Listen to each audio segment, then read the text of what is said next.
Training camp started today. What were the key takeaways? I'll discuss next on this edition of Locked On Capitals. Your Locked On Capitals, your daily podcast on the Washington Capitals. Part of the Locked On Podcast Network, your team every day.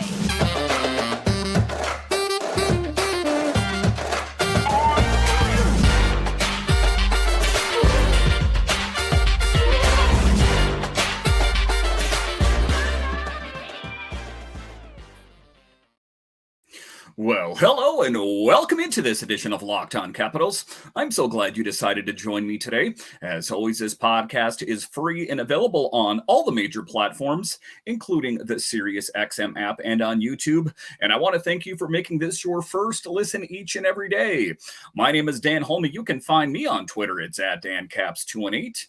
You can find the show on Twitter. It's at Locked On Caps. And the best way that you can help grow the show is to subscribe to Locked On Capitals on YouTube and comment anything down below. The NHL season is started, and I would love to talk Capitals hockey with you one-on-one, and we can do that on subtext. Just check the show description for more details. Today's episode is brought to you by FanDuel Sportsbook, official sportsbook of Locked On. Make every moment more. Right now, new customers can bet $5 and get $200 in bonus bets guaranteed.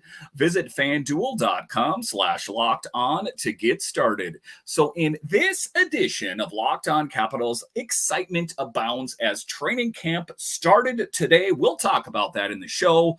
We'll talk about how Evgeny Kuznetsov, despite everything that's been said in the offseason, is ready to go. We'll talk about that a little bit later. Nick Backstrom says, don't ask me about my hip anymore. He's ready to put that in the rear view. But just to get it going here, notes from the first day of camp and Mac on the new season.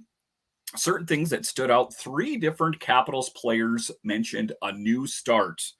I think that there is a level of optimism and enthusiasm with this new coach. I think that to a certain extent, this is an older team, but maybe necessarily Peter Laviolette and the Capitals didn't necessarily resonate. There hasn't been anyone that has come out and just point blank said, I did not like Peter Laviolette, but it's kind of inferred. There is a lot of positivity in Spencer Carbery's press conference. He was talking about the power play and what this team is going to look like, and enthusiasm abounds from him. He's a young guy. He said that there is a lot to work on. He said, the camp was broke up into different players in Camp A, Camp B, and trying to get it to come all the way together in the middle, and not to mention his coaching staff and who's going to take on what role, who's going to take on the power play and the penalty kill and the defense, that kind of thing. It was exciting, and it was also exciting to see Ivan Miroshnichenko and Alex Ovechkin doing drills together. What were you seeing there? You were seeing the present Capitals, of course, and the future in Ivan Miroshnichenko, 2 Russian countrymen. It was exciting, but there was one player missing from today, and that was Max Pacioretty.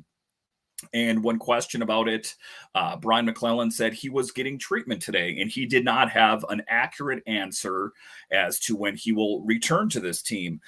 He said he should know, probably later today or tomorrow will come out in the press how he's progressing. But everything that I've heard thus far is that it is going to be November or December.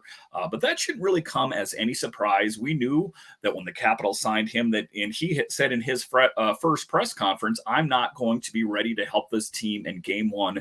So that shouldn't have really caught anyone by surprise. But I do have some notes here from Brian McClellan's press conference, and just some interesting things, some things to know, some things that were a bit surprising.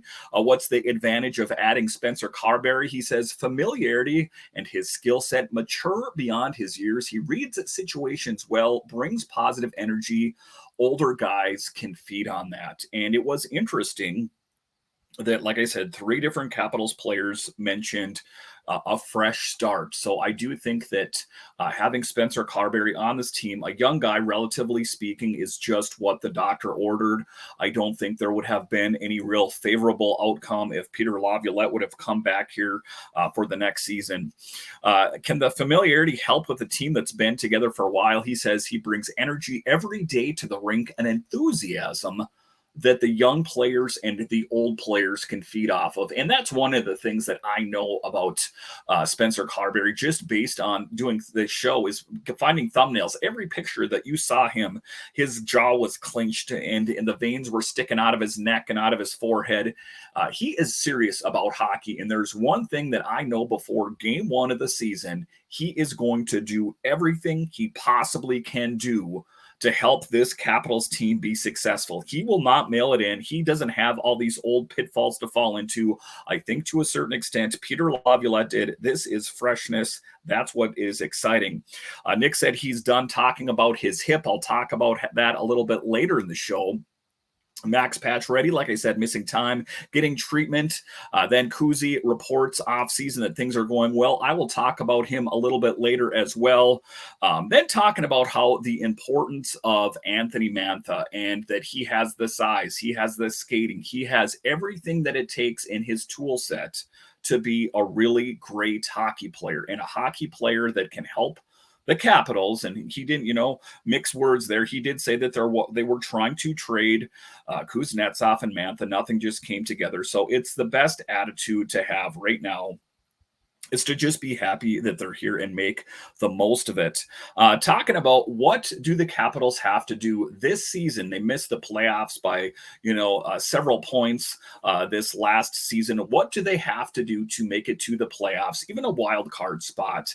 His reaction was, injuries killed us, took all the momentum away. He feels like they started the season well, but they need the key guys to compete. Young guys will get brought in as well. And one of the other things that he mentioned is, given the fact that the Capitals missed the playoffs this last season, that there is more of an open door right now for some of these young players to make a name for themselves. I'm talking about Connor McMichael, and he spoke about how Alex Alexiev was working with a strength and conditioning coach, but he was not able to, say that this player for sure is going to be on the Capitals this season. They're going to have to earn it. If you're an everydayer, I talk about that all the time. And then another thing, just the perils of being the second oldest team in the NHL is time management for older players. And he asked how they do that. And he said that there's a good training staff and the coaches keep up on that. But the biggest thing that hurts the players is back-to-backs. And if we take a look at Alex Ovechkin in particular, he is a guy that keeps himself in peak shape.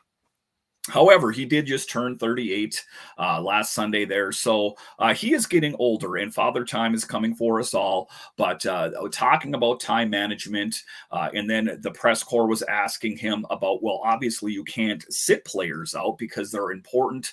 And he agreed with that. He said that, it's good to give these starting guys, Ovechkin, Wilson, Carlson, that kind of thing, limited time. But the guys underneath of them, they're going to have to step up. So I don't think that that's really the case, that you're going to have to limit their time. I think you can do that relatively. I don't think that you're going to be able to limit Alex Ovechkin's time too much, or John Carlson. They are just too important to this team, because this team is all in it. And as I record this here in September, and it's the first day of camp, I do believe that this team has what it takes with Spencer Carbery at the helm, as long as they can stay healthy. And those are some of the things that I can't control, the team can't control. In some cases, the players themselves can't control. I do, but if you remove injuries from the equation, I do think that this team has what it takes to make it to the playoffs. I really believe that. It's a fresh start, and just a positive feeling. Being that he ran the power play up in Toronto, they asked Brian Maclellan about the PP. He said, well, do you have conversations with Spencer Carbery? And it was kind of a comical thing. He's like, conversations are philosophical. He's the coach. I let the coaches coach. I kind of let him know my philosophies on things, but he is not going to get involved in running the team. Ultimately, he hired Spencer Carbery and his assistants to run the team. Ovi wants to compete as a team. He didn't have fun down the stretch last year. Wear and tear got to Ovi, and that's one of the things that I'm talking about. But even above and beyond him catching Gretzky and passing Gretzky at some point, He wants this team that he plays on to be successful. He said it in the beginning of last season. He said it again, and that it really got to him that when he wasn't in the thick of it, that he felt kind of like disconnected from the season, because as long as he's been here, there's only been a couple, maybe a few different times that the Capitals have not been in the playoffs. So it is near and dear to his heart. He's getting older. He wants to make hay while the sun shines. And he, don't get me wrong, he wants to catch Gretzky. I get all that. But his above all, end all is for this Capitals team, while he's still here, to win at least one more cup. And it's about refocusing your mind. I know a lot of times we can go down negative roads, especially when it comes to our favorite sports teams. I do think they have what it takes. I really do. I think if you plug and play, I think there's going to be some pleasant surprises this year. I think you're going to see Connor McMichael step up. I think that perhaps, like an Ivan Miroshnichenko at some point. I do believe it. And I think as Caps fans, having a positive attitude is the best thing to have here. Talking about John Carlson and how he has a great history working with young defensemen, thinks that Sandin and Carlson will work well together. And then he talked about Connor McMichael and Alexiev and the importance of Tom Wilson, how he's huge to this team, his leadership. He's great on and off the ice. He's in peak physical condition. And he didn't come out and say that he is going to be the next captain. I'm going to go ahead and say that, but also a good example for a lot of the younger players. The biggest thing here, another thing that is going to help the Capitals, is he is starting this season healthy. So those are all key things. We know he faced that knee injury a couple seasons ago and that ankle injury. He is ready to go. This is a healthy Capitals team. This is the best it's going to get. So I think that a positive attitude is going to be the right attitude to have. All right, so coming up here, we will talk about Nick Backstrom and the work he did in the offseason, but he is done talking about his hip, so don't even bring it up. We'll talk about him coming up. Our next partner here is Bird Dogs, and let me tell you, I love me some Bird Dogs. Why? Because they make me look great. Listen, I'm a guy, and sometimes I'm not too savvy when it comes to fashion. For the longest time, I was wearing cargo shorts, and they're kind of boxy and old school looking. All of a sudden, I got sent a couple pairs of Bird Dogs, and seeing is believing. I love them. Bird Dog stretch khaki shorts are designed to fit slimmer through the thigh and leg, giving you a truly sculpted look. Bird Dog shorts do the exact same thing as Lululemon, but fit way better. They fit way better than regular shorts that are made of a stiff, restricting cotton. So, guys, if you want to up your game, get yourself a pair of Bird Dogs. You're just going to love it. I mean, you'll be thanking me. You'll hit me up on Twitter and say, Dan, thank you for sending me in that direction. So go to birddogs.com/LockedOnNHL or enter promo code LockedOnNHL at checkout for a free Bird Dogs water bottle with your order. That's birddogs.com/LockedOnNHL for a free water bottle at checkout with purchase. You won't want to take your Bird Dogs off. We promise you. All right, welcome back into this edition of Locked On Capitals, part of the Locked On Podcast Network, your team every day. Make sure and subscribe or follow Locked On Capitals wherever you find your podcasts and on YouTube. Training camp is starting and the regular season is right around the corner, and I've got you guys covered, not to mention some great guests coming up once the season starts. So subscribe or follow Locked On Capitals today. All right, so in this next segment here, we are going to talk about Nick Backstrom, and one of the things I forgot to talk about off the top was that Nick Backstrom looks the best that he has looked in quite some time. He was doing some skating with Alex Ovechkin and doing sharp corners and circles and skating forward and backward. He looks great, and I am really excited about it. I know that I was a little worried that, especially because Brian Maclellan was like, well, we'll see where he's at, but and even Brian Maclellan said today, he looks great, so the arrow is pointing up. We'll see where he is in training camp. We'll see where he's at the start of the season, but he put in the work in the offseason. He was playing hockey in Sweden. He is ready to turn the page and move on to the next thing. So just taking a look at Nick Backstrom in particular, he was talking about, that he put the work in, but ultimately, how is he feeling? He says better, way better. He said different, but better. He said that he was sick of the narrative surrounding him, talking about, is your career over because of the hip injury? And you can kind of tell that Nick Backstrom is a positive guy. He doesn't get, weighed down in negativity.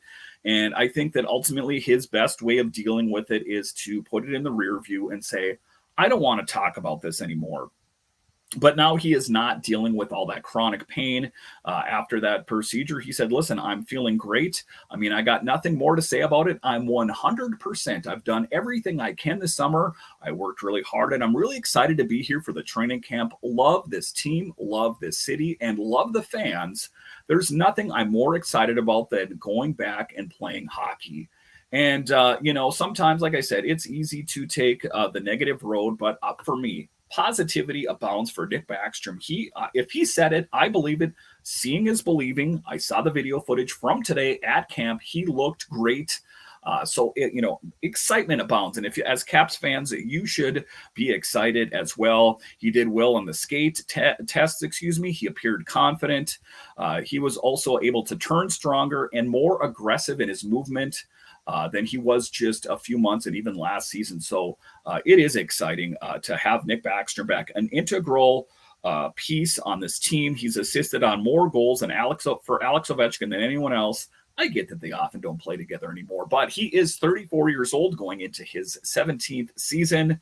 And he is excited. Like I said, Brian Maclellan was a little non-committal when it came to Backstrom at the end of the season. I think that Brian Maclellan was also a little upset with how everything went. I mean, he is the GM of the team at the end of the day. But he said, well, I think all those questions you got to talk to me about him, Backstrom said of Maclellan. I mean, I've answered mine. I'm just going to control the things that I can and be prepared as I possibly can. I'm excited. I mean, I really am. And I think that we should just leave it at that. I mean, if he's confident, if in the skate test he did well, and the first day of camp he looked well, unless something comes along and exacerbates that injury, I think that we should just listen to him and be positive and excited about what he is going to be able to bring to this team. Because like I said, he is a big piece for this team.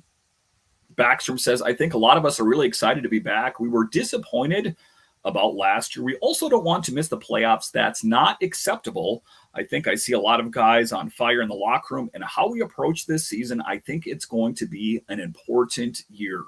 And I think that, a lot of the Capitals players, they weren't happy with the season. I know that Darcy Kemper said he feels like he let the fans down, the Capitals. And I think that that is also true with the veterans that are on this team that have been here for quite some time, Backstrom, Ovechkin, Carlson, etc.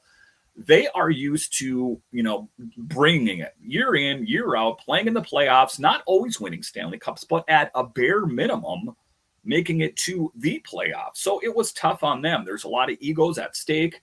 And like I said, even in Ovechkin's case, he wants to catch Gretzky, of course, but it's not just that. He wants to help this team that he's been the captain of for quite some time and make the most of his remaining years on his contract with this team, the team he loves, the Washington Capitals. And everything is positive. We have a new coach, Backstrom. Everyone looks great. As Capitals fans, this is the high water mark of the season. And ultimately, I looked forward to what the future holds. All right, so coming up here, it is also positivity with Kuznetsov, who said he's raring and ready to go. He's ready to put the negativity and all the gossip in the rear view. We'll talk about Kuzi coming up.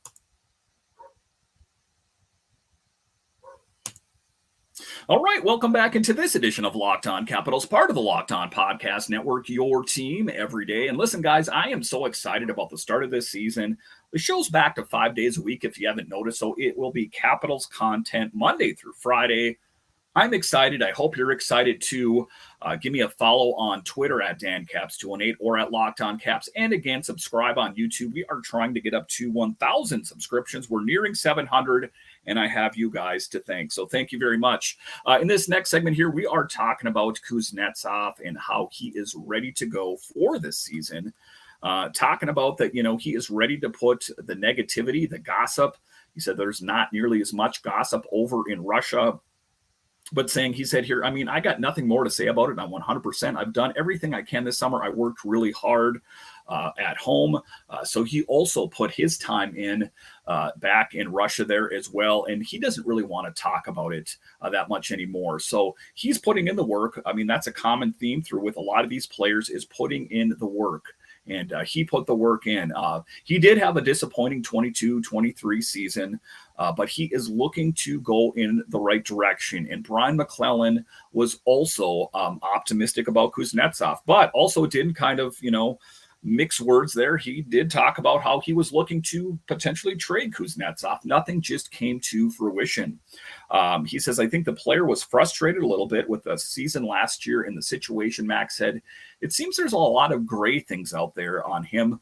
But we need him. He's a good player. We need him to be competitive, for our team to be competitive. We need him to be playing at his top level. So we'll see where he's at. A key piece, and again, if you're an everydayer, I talk about this quite often, is how the longest time the Capitals were looking for that great second line center. In this guy who no one could pronounce his name when he first came, this Kuznetsov.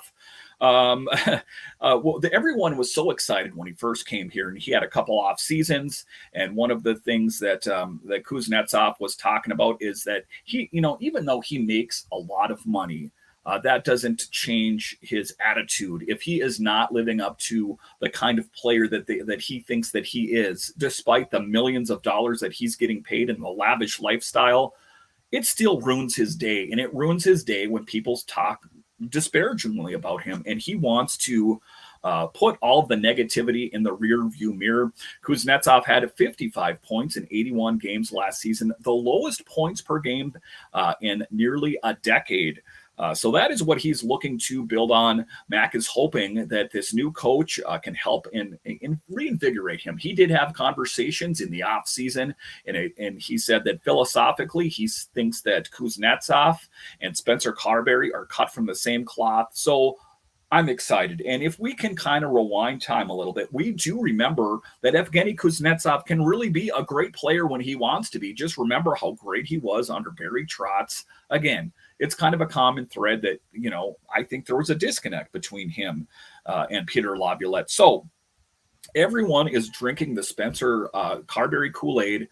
Things are looking up. I'm hoping he's along with the rest of our energized team by a little bit of a different philosophy, a new young coach who's enthusiastic, Mac added. So again, all you can really take in this situation is positivity. He's a high-end player. He's a high-end playmaker. He's a good skater. It's hard to find those qualities. He's a good player, Mac said. Mac also commented on the trade situation, calling it a little bit frustrating, with the market unable to produce anything lucrative. So I think that, kind of the attitude that Brian Maclellan is taking is that, we wanted to trade him, but I think that he needed to kind of remind himself as well what kind of player that Kuzi is, that when he wants to be, he can be a very dynamic player. A bit of a quirky guy. I don't think anyone's going to say that he's not, but when he's dialed in, he is a great player. And I think that he was just showing a human side when he said that, despite all the millions of money, all the millions of dollars I make every year, that if I'm having a bad season, if I'm having a bad game, that those things bug me. And I kind of, admire that. And I respect that in him, that, that he does care a lot. And I know that he's had some personal issues in the past. And I also do know that he is dealing with some injuries. And even in camp today, it seems like he was favoring one leg, a bit of a limp. But when asked what is different about this season, he said, same haircut, same wife, same everything, with a grin. So again, kind of that quirky personality that we've known about Evgeny Kuznetsov for a long time, but we're hoping that and no one really kind of said too much more about that injury that he potentially has, other than he was favoring one of his legs a little bit, that when he was walking up to the podium, it was with a little bit of a limp. But we don't know. Could that just be Kuzi? His quirky sense of humor? Well, I guess I really don't know. But the video footage that I saw and reports that I had heard from some of the beat writers showed that he was kind of a little bit off. And it did seem even on the ice he was favoring one of his legs. I guess this is what I know as of Thursday at 9:12 p.m. local. again, this show is a daily show. If as soon as something changes on Kuzi, I'll have you guys covered. But he has the right attitude, and I don't think that whatever is ailing him is something so serious that it's going to derail his season or he's not going to be able to help the team. It just seems like he's banged up a little bit, and that he did, face some injuries last season. And sometimes you don't hear about those injuries. That's the thing, is sometimes as a professional athlete, you're expected to play through injury. So those are all some of the things to keep in mind, that he wasn't mentally in the right place. I think there was a disconnect with Peter Laviolette. And, that's kind of just showing your human nature. But kind of just to wrap up this episode is positivity, that Spencer Carbery and the players seem to love him so far. And, it seems like everything is clicking just in the right direction. Again, this is the high water mark of the team right now, is the first day of camp. I'm excited. Everyone at camp seem to be engaged and having a good time. And I guess we'll just have to see how things come together. It's going to be interesting to see what players ultimately make the team this year. We know that Connor McMichael is in the mix, and Joe Snively and Mallenstein and Alexi Protas, and who's ultimately going to make the final cut. That will be the interesting question, but I have you guys covered the entire way. All right, I want to thank you once again for joining me on this edition of Locked On Capitals. Once again, it is great to be doing this show 5 days a week for you guys. I love talking Capitals hockey with you, and I hope you love talking to me as well. We can do that on subtext. Like I said, just check out the show description for more details. But once again, I want to thank you for joining me on this edition of Locked On Capitals, part of the Locked On Podcast Network, your team every day. When you're done here, make sure and check out Locked On NHL. They've got you covered all season long with all the news surrounding the NHL. My name is Dan Holme, part of the Locked On Podcast Network, your team every day, and I'll talk to you next time.